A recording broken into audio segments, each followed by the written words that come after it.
when people say this is not what we voted for, there is an intrinsic lie in that statement.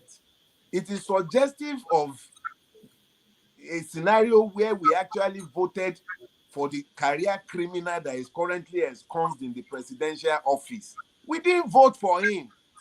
Everything in the public domain makes it clear that this guy did not win the election. He's running an illegitimate government and has no business sat in that office.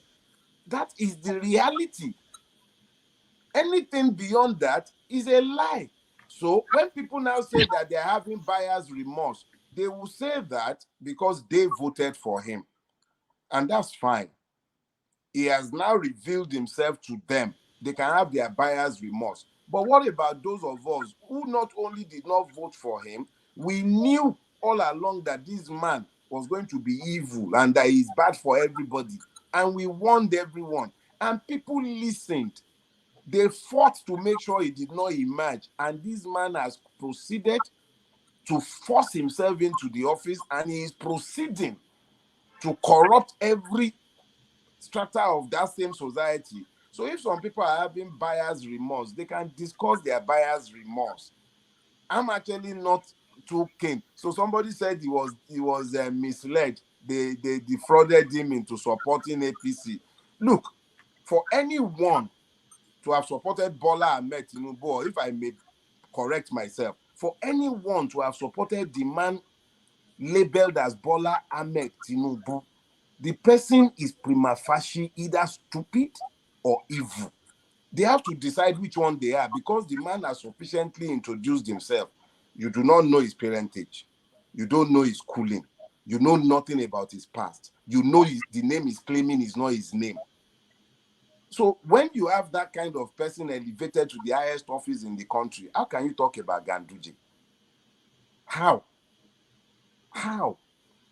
When you cook jollof rice, the best of the ingredient goes to the bottom of the pot. The bottom of the pot are the ones that are governing our country. Bottom pot. The bottom pot of Nigerian evil have risen to the top of Nigerian offices. The Senate president is a crook.